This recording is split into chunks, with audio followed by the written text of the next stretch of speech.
Shalom, salam sejahtera bagi Bapak Ibu Saudara-saudara, anak-anak yang dikasihi oleh Tuhan Yesus Kristus.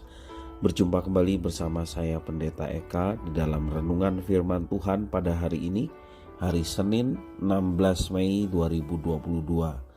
Sukacita dan damai sejahtera dari Tuhan Yesus Kristus kiranya menyertai kehidupan kita sekalian. Puji nama Tuhan. Sampai pada pembacaan firman Tuhan hari ini, yakni Mazmur ke-115. Kiranya firman Tuhan yang kita baca memberkati kita sekalian. Baik, sebelum kita akan merenungkan bagian firman Tuhan sebagai bacaan kita hari ini, kita akan berdoa terlebih dahulu.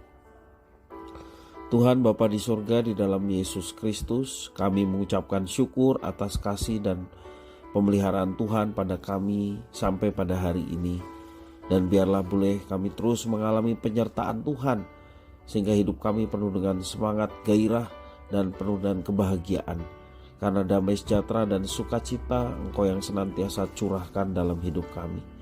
Ya Tuhan, kesempatan pada pagi hari ini kami boleh terus belajar firman Tuhan. Kau yang mampukan kami untuk dapat memahami apa yang Kau maksudkan. Kau juga menolong kami untuk kami dapat terapkan dalam hidup kami.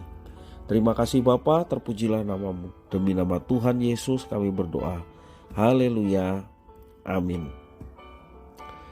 Bapak Ibu Saudara-saudara yang dikasihi Tuhan, demikian Mazmur 115. Bukan kepada kami ya Tuhan, bukan kepada kami, tetapi kepada namamu-lah beri kemuliaan oleh karena kasih-Mu, oleh karena setia-Mu. Mengapa bangsa-bangsa akan berkata, di mana Allah mereka? Allah kita di sorga, Ia melakukan apa yang dikehendakinya. Berhala-berhala mereka adalah perak dan emas buatan tangan manusia. Mempunyai mulut tetapi tidak dapat berkata-kata. Mempunyai mata tetapi tidak dapat melihat. Mempunyai telinga tetapi tidak dapat mendengar. Mempunyai hidung tetapi tidak dapat mencium. Mempunyai tangan tetapi tidak dapat meraba-raba, mempunyai kaki tetapi tidak dapat berjalan, dan tidak dapat memberi suara dengan kerongkongannya. Seperti itulah jadinya orang-orang yang membuatnya dan semua orang yang percaya kepadanya. Hai Israel, percayalah kepada Tuhan, Dialah pertolongan mereka dan perisai mereka. Hai kaum Harun, percayalah kepada Tuhan, Dialah pertolongan mereka dan perisai mereka. Hai orang-orang yang takut akan Tuhan, percayalah kepada Tuhan, Dialah pertolongan mereka dan perisai mereka. Tuhan telah mengingat kita, Ia akan memberkati kaum Israel, memberkati kaum Harun, memberkati orang-orang yang takut akan Tuhan, baik yang kecil maupun yang besar. Kiranya Tuhan memberi pertambahan kepada kamu dan kepada anak-anakmu. Diberkatilah kamu oleh Tuhan yang menjadikan langit dan bumi. Langit itu langit kepunyaan Tuhan, dan bumi itu telah diberikannya kepada anak-anak manusia. Bukan orang-orang mati akan memuja-muja Tuhan, dan bukan semua orang yang turun ke tempat yang sunyi. Tetapi kita akan memuji Tuhan sekarang ini dan sampai selama-lamanya. Haleluya. Bapak Ibu Saudara-saudara, itulah Mazmur 115. Suasana perayaan kemenangan Israel setelah mengalahkan bangsa-bangsa lain sangat terasa dalam Mazmur 115 ini. Bangsa Israel mengakui bahwa di atas kemenangan mereka hanya Tuhanlah yang patut dimuliakan, ditinggikan atas kemenangan mereka. Hal menarik dari perayaan ini adalah kesadaran bangsa Israel akan perbedaan antara Tuhan Allah mereka yang mereka sembah dengan ilah bangsa lain. Itu di dalam ayat yang kedua sampai yang ketujuh. Israel melihat ilah bangsa lain sebagai ilah yang memiliki segala yang seharusnya ada, seperti mulut, mata, telinga, hidung, tangan, dan kaki. Namun semua itu tidak berfungsi karena mereka memang buatan manusia dan ilah mereka tidak hidup.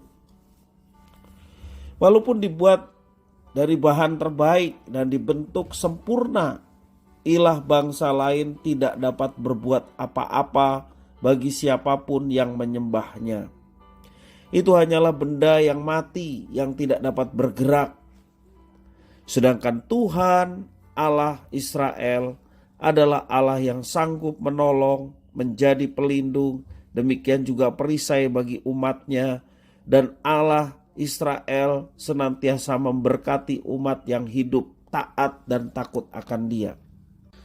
Apa yang dilihat oleh Israel dari ilah bangsa lain, yaitu patung berhala yang mati, dapat kita lihat juga dalam kehidupan kita setiap hari.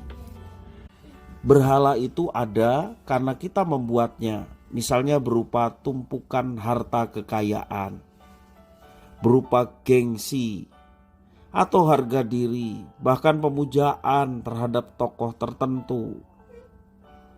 Seperti bangsa yang membuat patung untuk disembah itu, kita pun menumpuk kekayaan yang tidak ada harganya di hadapan penyakit dan kematian. Kita mementingkan harga diri, namun ketika kita jatuh, harga diri itulah yang membuat kita terpuruk lebih dalam. Kita memuja tokoh tertentu, namun ketika kita terlibat masalah, orang itu belum tentu mau menolong. Benarlah yang diserukan oleh pemazmur bahwa seharusnya kita percaya hanya kepada Tuhan karena Tuhan hidup. Dia hidup serta sungguh menolong, melindungi dan memberkati kita sekalian. Sungguh menyembah Tuhan yang hidup adalah kunci dari kemenangan kita ketika menghadapi pelbagai perkara dalam kehidupan kita. Tuhan bukanlah objek penyembahan yang tidak berfungsi bagi umatnya. Dia adalah Allah yang senantiasa terlibat dalam segala perkara untuk membawa kita kepada jalan yang terus memuliakan Tuhan dan kepada kemenangan iman kita. Mari Bapak Ibu saudara-saudara yang dikasihi oleh Tuhan, sembahlah Tuhan yang hidup, maka hidup kita akan mengalami keberhasilan, maka hidup kita akan mengalami kemenangan. Dengan menyembah Tuhan, maka Tuhan senang, Dia yang akan menuntun, menyertai, menolong, bahkan memberkati kita sekalian. Kiranya firman Tuhan memberkati kita. Mari kita berdoa. Tuhan Bapa di surga yang kami puja sembah di dalam Yesus Kristus, mengucap syukur atas firman Tuhan. Kau mampukan kami untuk dapat menerapkan firman Tuhan dalam hidup kami sehingga nama Tuhan dipermuliakan. Terima kasih Bapa, demi nama Tuhan Yesus kami berdoa. Haleluya. Amin.